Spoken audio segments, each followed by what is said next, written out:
Alright, so hi Professor Purcell, this is my learning portfolio for EDUC-H-205, Introduction to Educational Thought. Here's where your presentation begins. Alright, so to begin, we're going to go with my learning statement. So what have I learned? How did I learn it? So I've learned a lot about the different policies and thoughts behind the educational system and where those come from, and the origins and literatural educational thoughts of how those occurred. When have I learned those, and in what circumstances, under what conditions? I've learned those through discussion in class and through reading outside of class, and then synthesizing both of those on projects, essays, and deliberations together with my fellow students. What difference has my learning had on me as a student, future teacher, person, or citizen? It has made me a lot more educated about the decisions that go on behind the scenes in the education system. Like before, I thought I had an idea of how those worked, but now I understand the educational philosophies and the more philosophical ideas that are going into those, and how those affect what happens in my classroom. How has my learning been applicable to me? As I just said, I now understand that information, which will help me understand administrators when they come to me and talk to me about those ideas. How has my learning been applicable to me? That one, we already did that one. When and how and why has my own learning surprised me? I've definitely gone through a lot of different thoughts when we have discussion in class, and those changes in thought have really made me feel a lot more insightful about myself and how I view education, and specifically agree, disagree. Those activities really made me think about how different I am as a person and how those things change from time to time. What have been the proudest highlights of my learning, and what are the disappointments? I'd say some of my essays were not the best, but I definitely say proudest highlights of my learning were being able to discuss my thoughts on the topics with the rest of my class.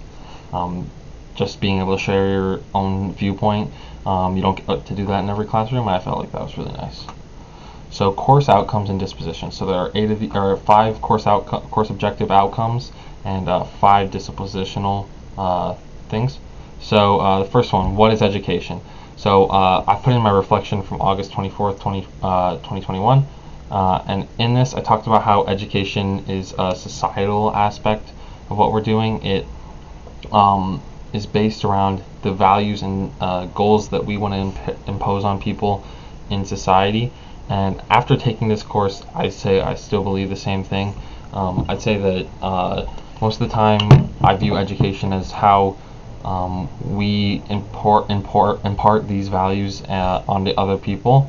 And I think this happens mainly because you only remember what you did as social activities normally from high school. At least I personally do. And I think those moments are important, and the social values that you gain from those are important. So the next one I had, number 3, what are the main problems facing our educational system? So in this, I talked about how the banking concept of that we talked about in class, but I didn't have a name for that yet, and now I do. So I talked about how banking is really a problem, especially in STEM schools like I went to, and how there's a little room for critical thinking, and instead it's mostly fact dumping. And I'd say that this course has taught me a lot about other methods and other ideas and objectives of learning that can focus on using standards and things like sex education that we focused on, and how those can shift your perception of the banking concept and move you away into a more project-based, or like our class was focused on, a discussion-based form of learning, which I think is really important. What values ought to govern how we reform education? So in this one I listed a bunch of values, and I still actually believe in most of those. I think we focused on a lot of these, actually: life skills, critical thinking, social emotional learning, and diversity. We focused on all those actually in our last presentations, our Reimagining Schools presentations. I still think those hold true, actually. I think those are really important, and I think those will go a long way to making schools more the way I envision them being, which would be healthier and more critical thinking, as I discussed or as I've written down here. And I think specifically there'll be healthier schools in which we can have better outcomes and a more equal society. Second one, what sparks learning and what constitutes learning?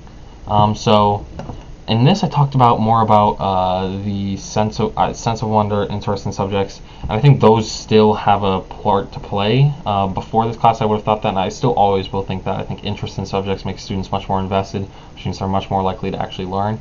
But I'd say that's not what I think is the main thing that causes learning. I think actually one thing that this class taught me was something that I already knew, was discussion-based learning.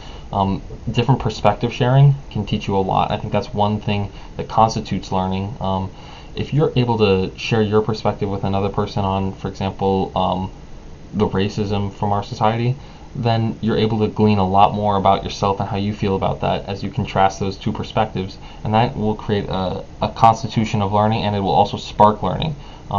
But I think still sense of wonder and interest in subjects are two fundamental ways in which that spark that I was talking about are created. I think you need to have those, and I think that's why creativity and other things need to be emphasized often. Alright, how should we understand the relationship between student and teacher? So I discussed how it's not a simple thing really, but I think one thing that this class taught me was our relationship as a student and teacher. You really taught me a lot about writing and what I needed to do, and you were really caring and insightful about how I needed to do those things, and you were willing to help me after class with my Roman history essay, which I was really appreciative about. So I think that's one really good example of how the student-teacher relationship should work. It should give you room to help your students, but it also should give you a sense of trust in your students, and the students should be able to trust the teacher to be able to be there for them to do those types of things. And so I think that's a way we should understand the relationship between student-teacher, as something a trust, assistance, and care. Kind of like the duty of care and other things that I've talked about in other classes, like ethics of education. Okay, so dispositional outcomes. So this one I need to show how I learned to use student work to do these things. So students will learn to work collaboratively with peers in an effective and professional manner. So I did this in the deliberation, the first deliberation more specifically, where we created a group project and a group proposal on how to attack the achievement gap. And I think me and my group worked really well together. We used a GroupMe outside of class, and that GroupMe allowed us to focus down on what we needed to do, and we were able to work together to create different aspects that we thought were important, but create them together in something that ended up helping us learn and meet this objective. Okay, so second one, students should be able to identify moral values behind educational debates. So one activity that we did in class that I really felt met this was the agree-disagree sheets.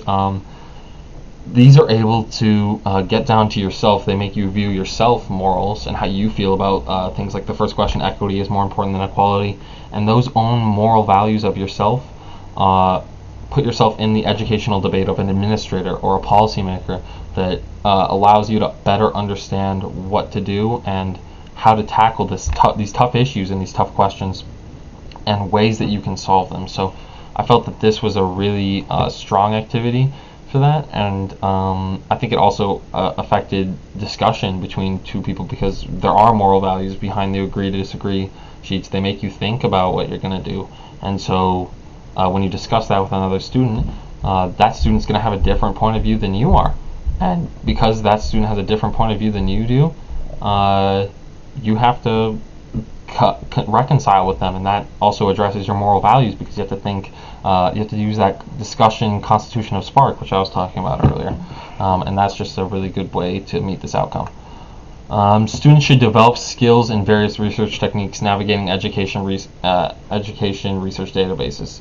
So for my paper, the achievement gap paper number 1, this quote that's in pink that you highlighted as a good use of evidence, I think really highlights this.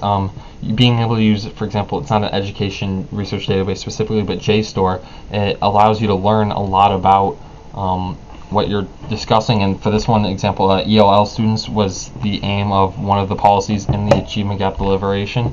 And so I think this paper was, like, I did pretty well in this paper, and you cited in your feedback that one of the good reasons I did well in this paper was my use of evidence, and so I think this really highlights the way I used research techniques and other things to get that good yield the good evidence for a good persuasion-based paper.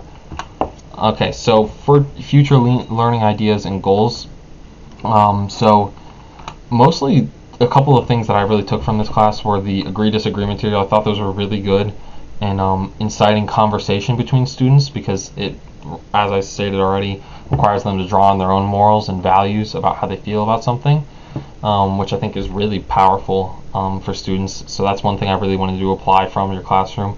And then the discussion-based learning and involving students in discussions of course material. Those were two things that I had already really focused on in the past. They were already focuses of my learning. I have my own pedagogical sheet that I write down things that I want to do in a classroom in the future, and these were already things that I kind of had as a basis for what I wanted to do, but I think your classroom really used those at a high level, and they made me really interested in interested in my classmates' opinions and what my classmates were thinking, and that's important. And it also made me use that difference of discussion that makes you think about what your own morals, values, ethics, thoughts are, and I think that was really important. And it's really important in a philosophy-based classroom, but I think in the future for my social studies-based classroom, I think that's really important. It's something that I should use, I really want to use, because I think with difficult discussions about things like race that I've mentioned before, and how the American society was built, it's important to have these discussions, even though sometimes students might bring the wrong perspective, not wrong perspective, there is no wrong perspective, but a racial perspective. I think it'd be important to use that to draw that out and understand what's going on. And so I just thought that was a really important part of what I wanted to do in the future. So yeah, this has been my learning portfolio. I really appreciated the class, professor, and I hope you have a good Christmas break. Thank you.